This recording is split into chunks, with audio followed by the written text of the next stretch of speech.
Saber Direito desta semana é com o professor Telson Pires. O curso é sobre direito internacional. Tem dúvidas sobre o assunto? Mande um e-mail para nós, saberdireito@stf.jus.br. Você também pode estudar pela internet, acessando www.tvjustiça.jus.br. Olá, nós estamos aqui para a segunda aula do Saber Direito e o tema de agora, sujeitos do direito internacional. Na primeira aula, nós tivemos a oportunidade de falar sobre a atuação do direito internacional público, que regula ou normatiza as relações jurídicas entre os sujeitos dotados de personalidade jurídica de direito internacional. É chegado o momento de nós apreciarmos, verificarmos que sujeitos de direito internacional são esses cujas relações são reguladas pelo direito internacional. Nós precisamos, neste primeiro momento, fazer aqui uma afirmação, a de que o direito internacional não existiria se não fossem os Estados. Então, é lógico que os Estados ocupam aqui um protagonismo, né? Então, vamos falar do primeiro sujeito de direito internacional, que são os Estados. Definir Estado é uma tarefa tortuosa, na medida em que não há um consenso em relação à melhor definição do que venha a ser o Estado. Existem diversas formas de se colocar a definição de Estado, como, por exemplo, um administrativista poderia dizer que o Estado é um conjunto de serviços públicos criados e colocados à disposição dos administrados para melhor servi-los. Então, olha como a definição foi restrita, muito aquém do que efetivamente é o Estado. Mas isto mostra, é apenas um exemplo para mostrar que definir Estado é uma tarefa não muito fácil. Nós preferimos aqui adotar um critério. Na verdade, este critério foi proposto por Dalmo de Abreu Dallari. Ele leva em conta, para definir Estado, os seus elementos constitutivos, isto é, os elementos que constituem o Estado. Então, quais são os elementos que constituem o Estado? Nós temos a soberania, povo, território, que são os elementos clássicos desses três: soberania, povo e território. E nós temos um quarto elemento que foi entronizado para justamente alinhar o Estado à sua perspectiva real, que é a finalidade. Porque um Estado não existe, não pode existir, se não tiver a perspectiva do atendimento dos reclamos públicos, se não tiver a perspectiva do atendimento das necessidades do seu elemento subjetivo, que é o povo. Então, nós temos aí 4 elementos do Estado. Pela linha ou pelo entendimento do professor Dalmo de Abreu Dallari, nós podemos com segurança afirmar que Estado é a ordem jurídica soberana que tem por fim o atendimento das necessidades do seu povo dentro de um território definido. Olha que interessante, ele buscou definir o Estado fora das controvérsias, dentro de um critério, a partir dos elementos constitutivos. Vamos passar um pouquinho por esses elementos. O que significa soberania? Para alguns autores, de governo independente. O que significa isso? É o alto poder de determinação. A soberania, no seu contexto interno, representa o poder máximo do Estado, que é o poder de legiferação. É o poder de criar o direito e colocá-lo para que a sociedade o observe. No seu contexto internacional, a soberania está alinhada à autodeterminação do povo.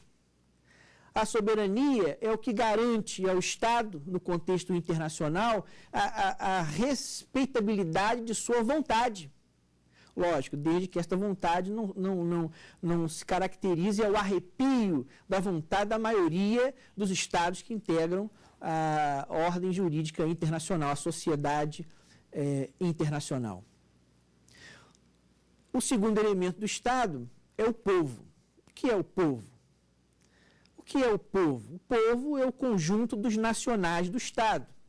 O povo é o elemento subjetivo do Estado. O povo é o conjunto dos cidadãos do Estado. Então veja como nós podemos aí, com facilidade, informar o que é o povo. É o elemento subjetivo do Estado. Na verdade, é o elemento que dá ensejo às ações do próprio Estado, porque o Estado existe justamente para realizar tarefas ou para suprir necessidades que o homem sozinho não é capaz de suprir. Analisemos agora o território. O que é o território? O território é a porção de terra onde o Estado exerce a sua soberania. É lógico que nesta implicação da análise do elemento território, nós teríamos também que passar por uma outra análise, que é a questão do mar territorial, enfim. Mas o que é importante definir? Território, local onde o Estado exerce a sua soberania. A finalidade se apresenta como quarto e novo elemento do Estado. Existe uma máxima que diz o seguinte: um Estado que não tem a finalidade de atender o seu povo não é Estado. Interessante isso, para justamente corroborar a ideia de que um Estado, para ser Estado, precisa estar atento às necessidades do que é prioritário, o seu povo.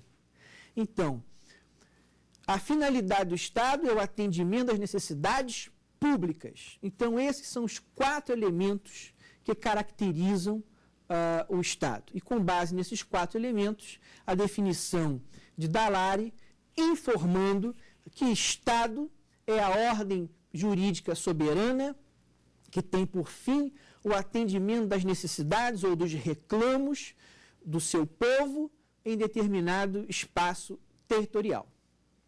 Ok.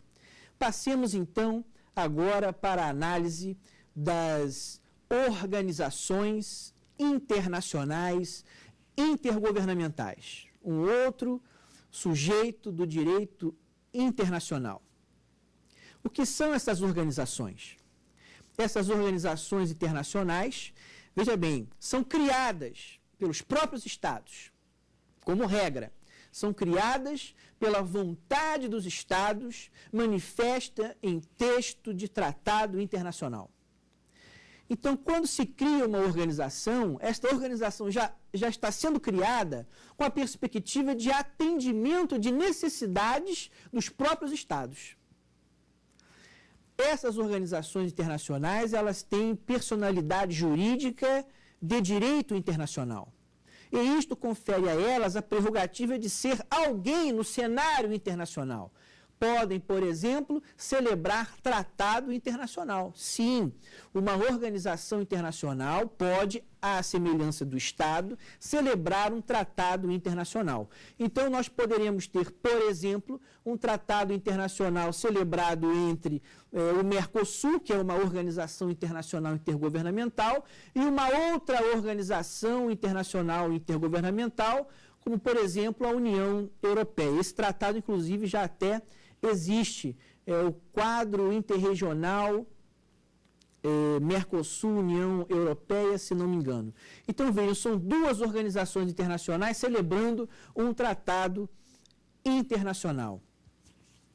Uma outra questão que nós precisamos também observar é que as organizações internacionais, como, por exemplo, a ONU, a Organização das Nações Unidas, ela tem o condão de, por ela própria, criar outras organizações internacionais com personalidade jurídica de direito internacional.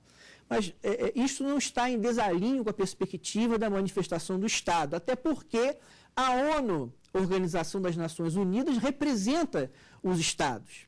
Representa de que modo? Cada representante dos Estados, né, integram, compõem a Assembleia Geral. E as decisões mais importantes no contexto da ONU são deliberadas no seio, né, da Assembleia Geral. Então, o fato de uma outra organização estar sendo criada pela ONU não desnatura a ideia de que a criação se dá também pela vontade dos Estados.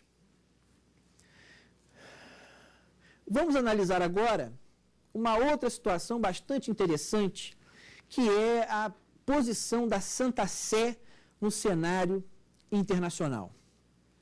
A Santa Sé é considerada também sujeito de direito internacional. Isto quer dizer que possui personalidade jurídica de direito internacional.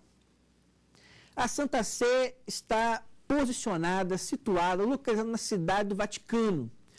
É uma pequena porção de terra, algo em torno de 48 hectares, dentro de Roma, e ali, naquele local, na cidade do Vaticano, onde está a Santa Sé, nós temos a representação da Igreja Católica no mundo.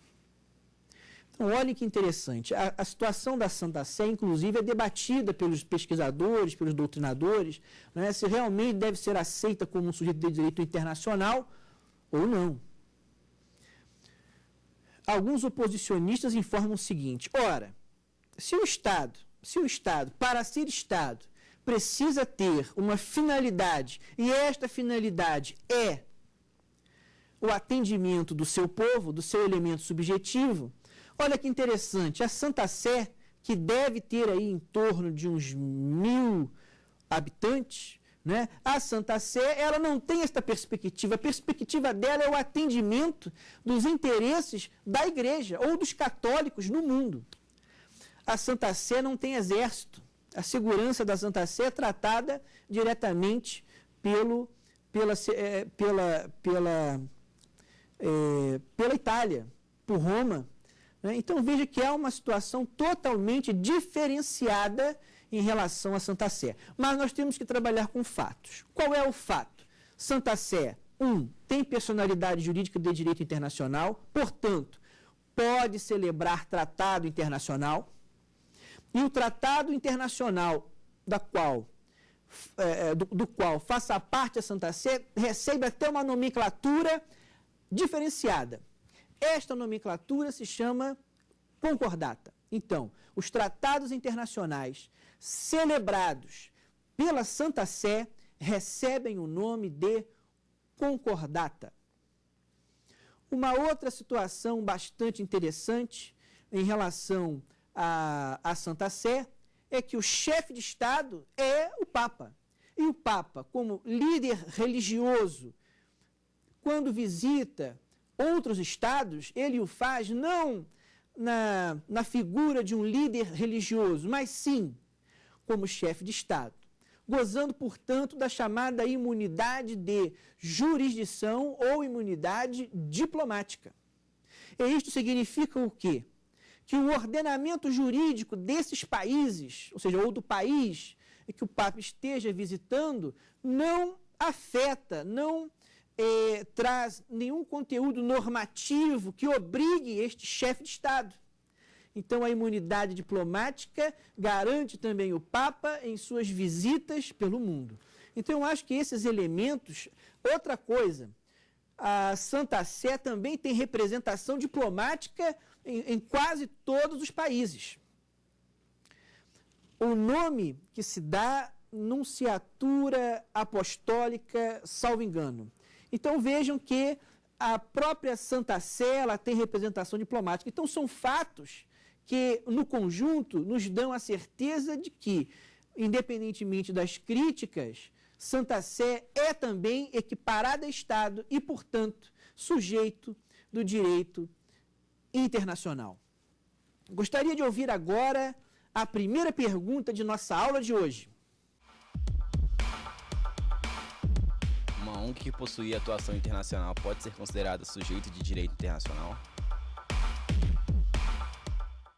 Nós estamos alinhando o nosso discurso falando dos sujeitos dotados de personalidade jurídica de direito internacional. Recapitulando, estados, Santa Sé equiparada a Estado, organizações internacionais intergovernamentais. E o nosso querido aluno, ele explana o seguinte: e as organizações não governamentais que tenham atuação internacional, será que essas organizações também são tratadas, será que elas se relacionam no âmbito internacional, como os estados, como as organizações intergovernamentais? Não. E, para tanto, para dar a melhor resposta a esta pergunta, nós precisamos aqui traçar uma diferença entre organização internacional intergovernamental e organizações não governamentais internacionais. Vejam que a organização internacional intergovernamental, ela tem esta personalidade diferenciada que nós já dissemos. Já as ONGs internacionais, elas têm personalidade jurídica de direito privado. Então, a personalidade jurídica de uma ONG se construiu à luz do direito interno de onde ela se situa. Então, uma ONG internacional, ela não tem o mesmo tratamento que uma organização internacional. Por quê? Primeiro, a personalidade dela não é a mesma. É uma personalidade de direito privado, que, na verdade, para existir, teve que se coadunar, teve que respeitar o ordenamento jurídico do Estado onde ela se situa ou resolveu se situar. E se não tem personalidade jurídica de direito internacional, por conseguinte, não tem competência, não pode celebrar tratado internacional. O que uma organização não governamental pode fazer de âmbito internacional é celebrar contratos internacionais. Uma outra diferença bastante marcante é o seguinte: as organizações internacionais foram criadas a partir da vontade dos Estados, por tratado internacional. Já as organizações não governamentais foram criadas por contrato, à luz do direito interno dos Estados e a partir da vontade de particulares. Então, essas são as diferenças marcantes entre organizações internacionais intergovernamentais e organizações não governamentais internacionais. Vamos agora falar um pouquinho sobre a situação do homem individualmente considerado. O homem é ou não é sujeito de direito internacional? Também temos aí algum dissenso doutrinário, porém, é voz corrente no sentido de se aceitar, ainda que de modo excepcional, o homem como sujeito de direito internacional. Alguns dirão, mas o homem não tem personalidade jurídica de direito internacional. Ele não pode celebrar um tratado internacional. É verdade. Mas se nós fizermos uma reflexão, perceberemos o seguinte: o homem não celebra um tratado diretamente, porque não tem a personalidade. Porém, ele se faz representar pelos Estados. Como nós tivemos a oportunidade de falar anteriormente, a finalidade do Estado é o homem, é o atendimento de suas necessidades. Então, avaliem, quando um Estado celebra um tratado internacional, ele o faz não por conveniência dele, o Estado, porque o poder não é do Estado, o poder é do homem. O Estado só existe porque o homem resolveu, em dado momento, adotando-se aqui a teoria contratualista, abrir mão de parcela de sua liberdade para viver em sociedade. Então, o Estado representa o homem. Então, vejam que, neste contexto, o homem se faz representar pelo Estado. Outras considerações que poderíamos fazer também se refere, por exemplo, uma delas. O homem, quando senta no banco dos réus do Tribunal Penal Internacional. Para este homem sentar no banco dos réus do Tribunal Penal Internacional, ele precisa ter cometido algum tipo de crime atentatório à humanidade. A pergunta a reflexão é, a que direito este homem, este criminoso, respeitará? Ou estará adstrito? Que direito? É o direito interno do Estado, onde, por exemplo, ele tenha praticado crime, ou será o direito definido, decidido pelos Estados, quando da elaboração do Estatuto de Roma, que criou o Tribunal Penal Internacional? Evidentemente que se ele está posto no banco dos réus do Tribunal Penal Internacional, ele seguirá o direito definido pelos Estados. Então, o homem sujeito de direito internacional. E não poderíamos deixar de falar da posição do homem enquanto centro das atenções dos direitos humanos. Após o final da Segunda Guerra Mundial, após 1945,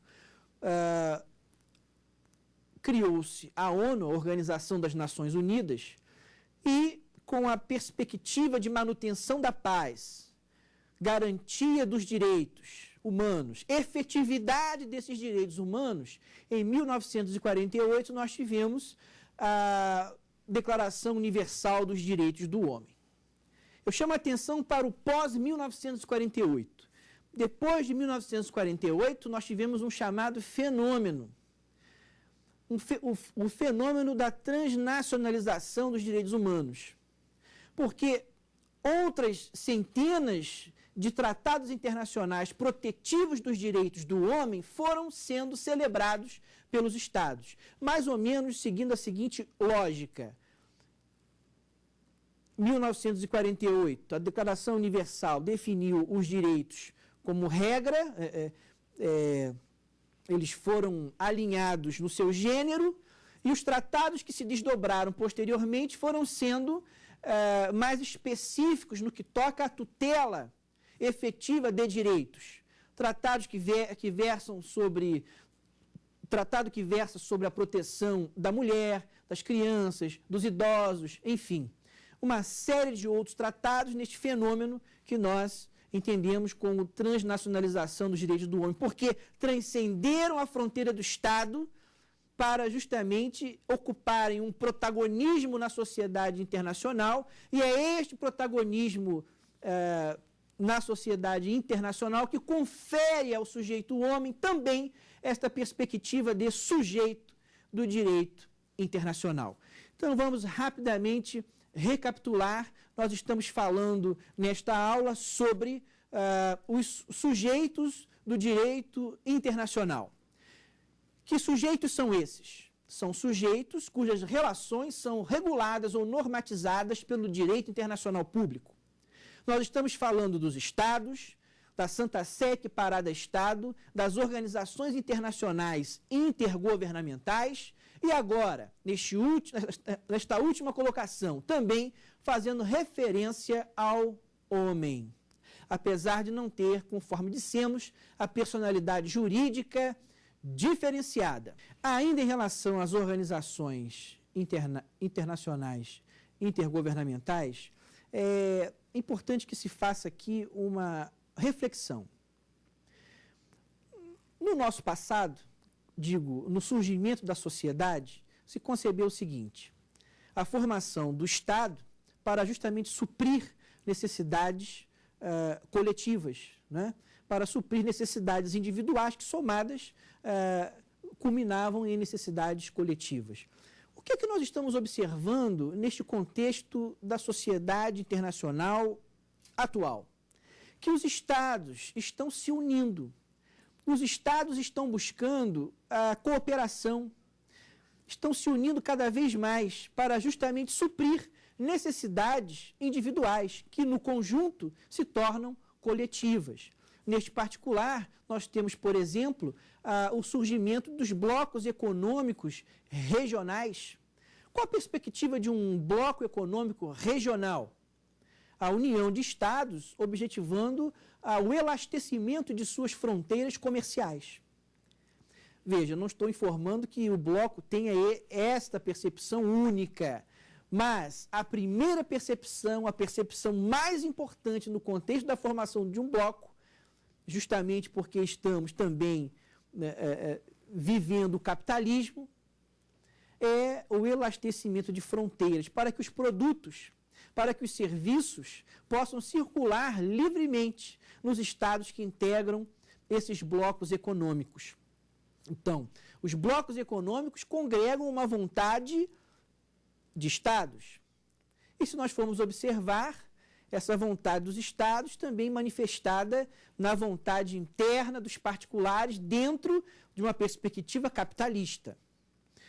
A Organização das Nações Unidas, veja, uma outra organização sem a finalidade econômica, surgiu para atender reclamos, interesses dos Estados. E que interesses seriam esses? Interesses muito bem delineados, principalmente porque a ONU ela deu lugar, quer dizer, ela surgiu após o enfraquecimento, o término da Sociedade das Nações. Então, a Sociedade das Nações, que não conseguiu se desenvolver bem, não conseguiu impedir o avanço nazi-fascista na Segunda Guerra, não tinha força política, pereceu, perdeu espaço e surgiu a ONU. A ONU tem uma missão clara, primeiro, de manter a paz na sociedade internacional. Segundo momento, velar pelos interesses básicos do homem, mais especificamente os seus direitos básicos, tanto na tutela, isto é, tanto na proteção desses direitos, quanto também na efetivação desses direitos. E aí poderia até falar um pouquinho do direito ao desenvolvimento, mas vou deixar para um pouco mais adiante. Então percebam, caros amigos, a importância das organizações internacionais congregando a vontade dos Estados, assim como lá atrás os homens unidos deram lugar a uma entidade representativa denominada Estado. Vamos então ouvir agora a nossa segunda pergunta de hoje. Os países em guerra ou insurgentes são considerados sujeitos de direito internacional? Há aí um certo dissenso doutrinário, mas há um entendimento, este entendimento deve prevalecer no sentido de que os insurgentes e os beligerantes devem também ser considerados sujeitos do direito internacional. Mas veja, talvez o dissenso exista justamente por conta disso. Vamos explicar, inicialmente, o que é um insurgente, o que é um beligerante. No contexto interno do Estado, pode existir uma comoção social, uma revolta interna grande no sentido de tomada do poder, no sentido de mudança, de ruptura da estrutura presente. Então, este movimento, esta luta pela mudança da estrutura interna poderá ou não ser considerada, ser aceita pela sociedade internacional. Vou dar dois exemplos. Imaginemos um Estado. Neste Estado existe a presença de um ditador. E o povo, então, se une para a derrubada deste ditador. O que vai acontecer? Será que a sociedade internacional daria apoio a esse tipo de movimento? Pelo que nós estamos vendo, né, no contexto das últimas décadas, com certeza. Mas e se fosse um governo democrático e existisse um movimento de tomada do poder por determinado segmento, com o apoio, por exemplo, de forças armadas? Então, veja, a tomada do poder seria fatalmente considerado pela sociedade internacional, seria considerada como um ato ilegítimo, um ato antidemocrático. Então, a sociedade internacional não reconheceria, reprovaria este tipo de conduta. Então, quando se fala em insurgente e beligerante, é preciso que se tenha um certo cuidado. Por quê? É preciso que se analise especificamente o caso considerado, para que se possa ter a certeza de se aceitar este beligerante ou insurgente como sujeito ou não de direito internacional. Vamos falar um pouquinho do chamado direito ao desenvolvimento, focando a perspectiva do homem como sujeito de direito internacional e do seu protagonismo hoje no cenário dos direitos humanos. O que seria este direito ao desenvolvimento? O homem tem direito a se desenvolver? Como assim? Quem é que proporcionará ao homem este desenvolvimento? O direito ao desenvolvimento está aberto hoje no direito internacional para que se entenda exatamente o seguinte: o homem no contexto de ser um sujeito nacional, ou seja, no contexto de ser um cidadão de um Estado, ele tem o direito de ter o desenvolvimento, mas um desenvolvimento do Estado. E este desenvolvimento do Estado fatalmente irá implicar em melhorias para o sujeito homem, o sujeito cidadão. Então, o que é o direito ao desenvolvimento? O direito ao desenvolvimento, portanto, ele tem a perspectiva de proporcionar ao homem as melhorias inerentes ao desenvolvimento do próprio Estado.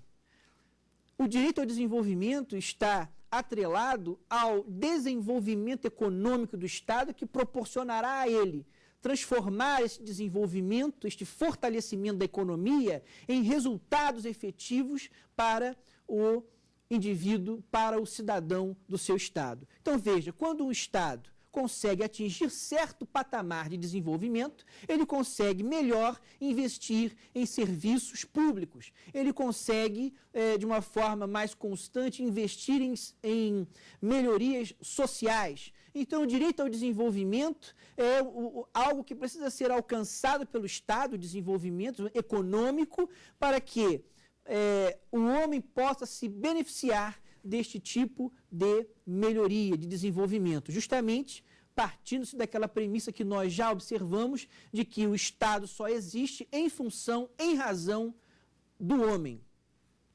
Uma outra questão bastante relevante, falando-se aqui dos sujeitos do direito internacional, ainda sobre a consideração do homem, ainda sobre a consideração desse desenvolvimento econômico, nos blocos econômicos regionais, seria a questão do direito comunitário.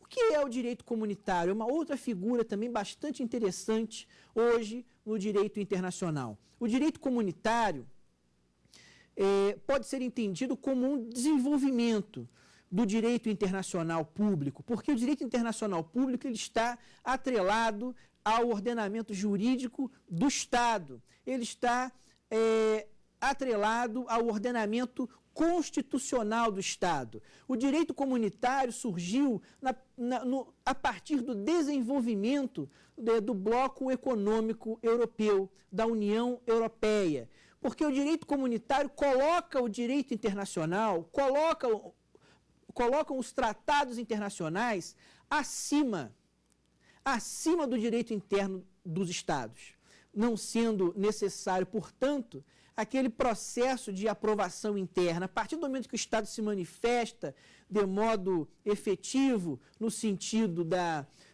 adoção do direito comunitário, ele está, de certo modo, abrindo mão de sua soberania ou de parcela dela para dar prioridade ao que está acima, ao que se apresenta como algo mais importante, que é o bloco econômico regional. Neste caso, estou falando da União Europeia, que é o bloco econômico regional mais desenvolvido. Outra questão também que merece a nossa consideração, quando falamos aqui de sujeitos do direito internacional, é em relação à Cruz Vermelha, que muitos entendem se tratar de organização internacional intergovernamental. Não é. A Cruz Vermelha, embora seja convidada pela Organização das Nações Unidas para estar constantemente participando de algumas de suas ações, a Cruz Vermelha é uma organização não governamental internacional. Portanto, é uma ONG. Ela foi criada em Genebra, na Suíça, no ano de 1853, por Henri Dunant. E a finalidade da Cruz Vermelha é a finalidade de prestação de auxílio ao povo ou aos povos que estejam enfrentando uma situação de beligerância. Trata-se de ação humanitária, ajuda humanitária. Então, perceba, a Cruz Vermelha é uma organização não governamental. Para que ela pudesse atuar, por exemplo, no nosso país, com personalidade jurídica, ela precisou respeitar o nosso ordenamento jurídico pátrio. Embora, em relação às suas ações prioritárias, se observe o estatuto próprio dela, mas nada que fira o ordenamento jurídico brasileiro. Uma outra questão ainda sobre a Cruz Vermelha, o próprio nome, não é? Por que Cruz Vermelha? Será uma cruz vermelha simbolizando o cristianismo? Não. Em verdade, simplesmente adotaram a cruz vermelha como sendo a bandeira desta entidade, porque a bandeira do estado onde ela foi criada tinha fundo vermelho e uma cruz branca. Então, ocorreu como que se tivesse feito uma homenagem, um fundo branco e uma cruz vermelha. Mas nós sabemos também que existem estados que não aceitam o cristianismo, e como se trata de uma cruz, a cruz acaba trazendo à tona a lembrança do cristianismo. Então, para que a Cruz Vermelha pudesse atuar neste cenário de países que não aceitam bem o cristianismo, ela passou a adotar uma lua crescente. Daí ser chamada também de crescente vermelha.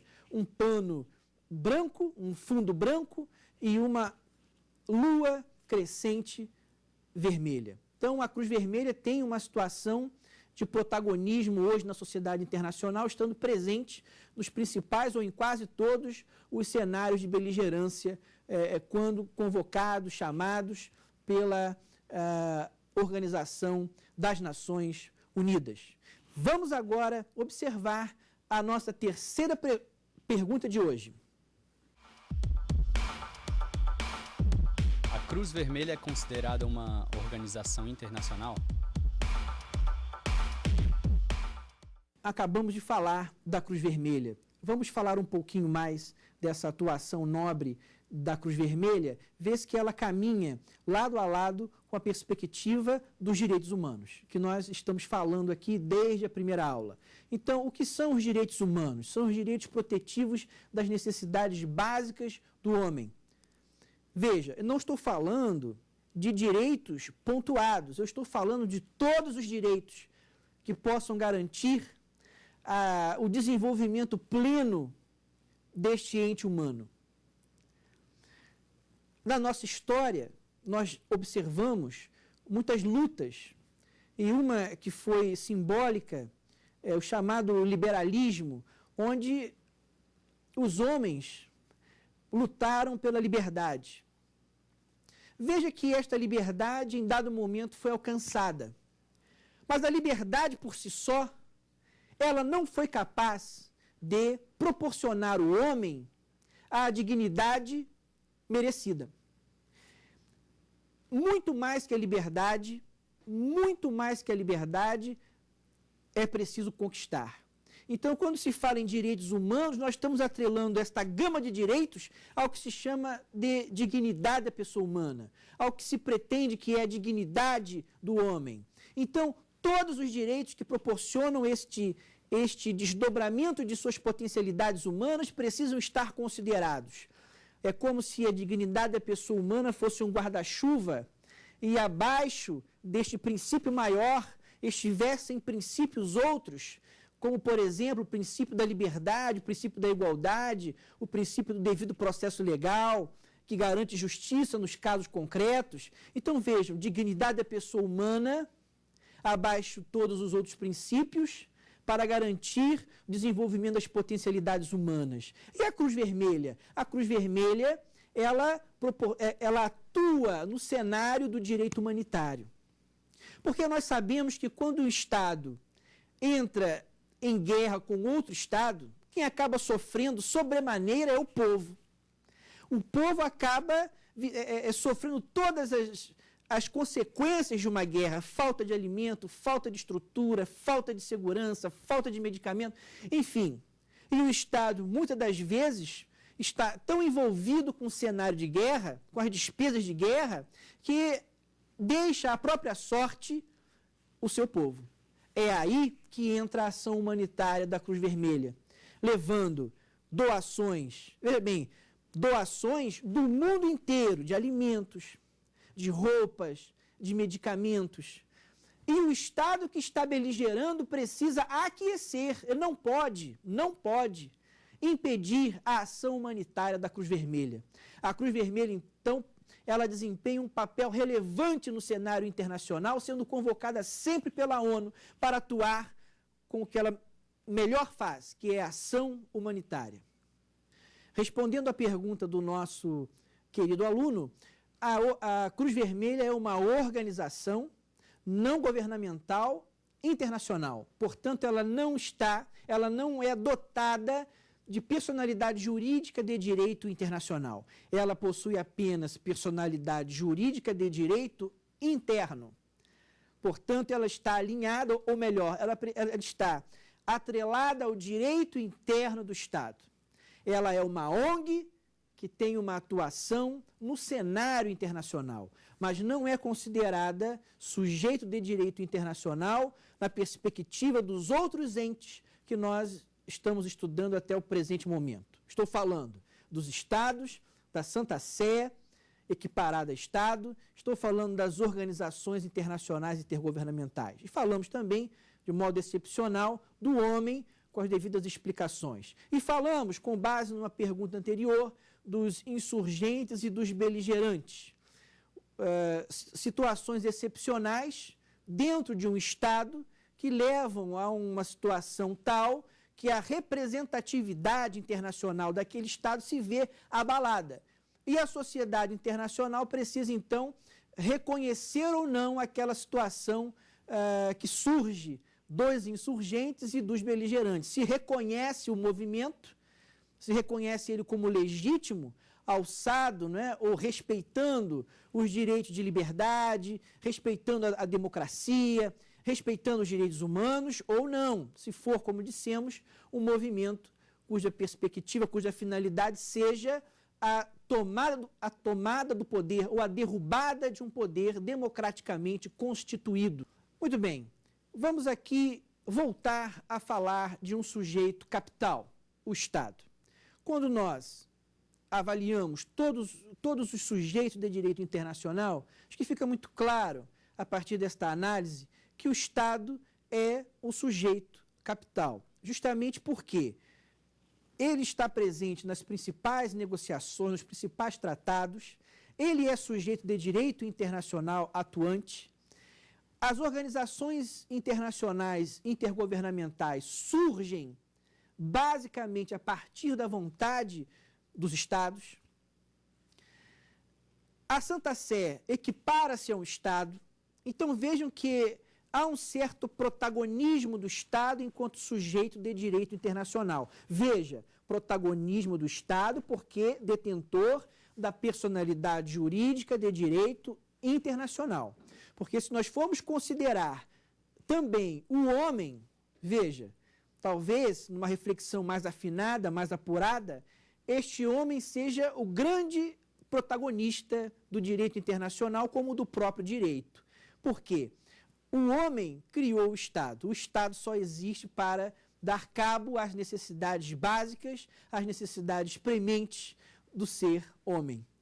Então, vamos ter isso sempre em mente. O Estado precisa ser tratado como sujeito capital, por ser detentor de personalidade diferenciada, e os outros sujeitos também com esta personalidade decorrem ou de uma vontade do Estado ou de uma equiparação ao Estado, e nós temos o homem, que em verdade é o grande sujeito do direito.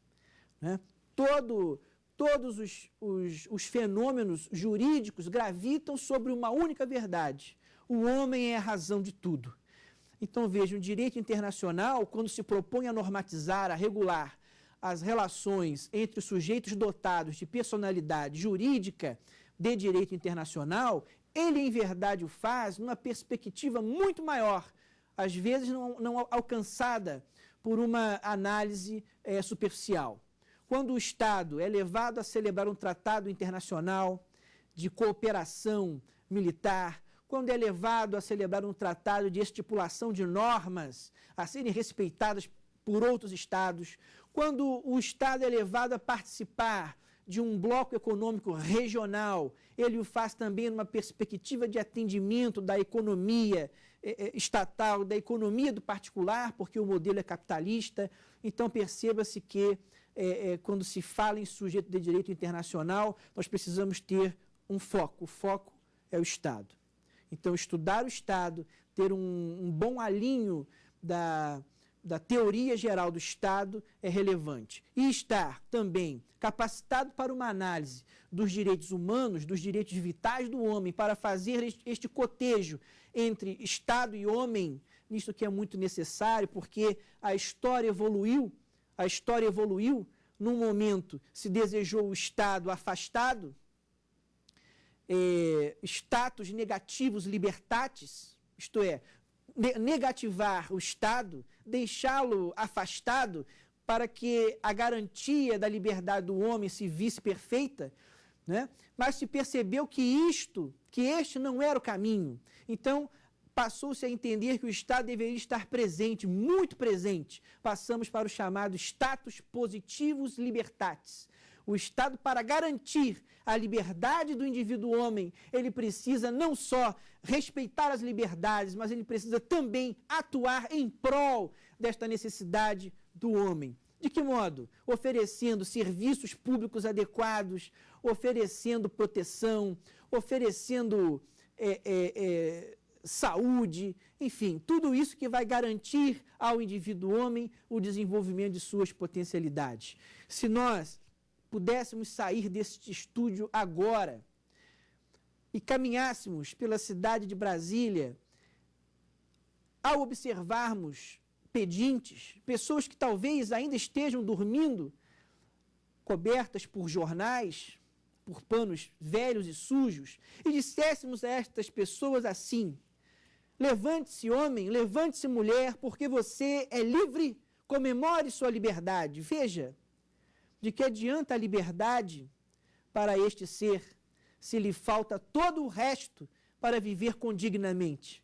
Então, o homem é o astro sobre o qual gravitam todos os direitos dos Estados e o direito internacional. Muito obrigado e até a próxima aula. Dúvidas sobre o assunto? Mande um e-mail para nós, saberdireito@stf.jus.br. Você também pode estudar pela internet, acessando www.tvjustiça.jus.br.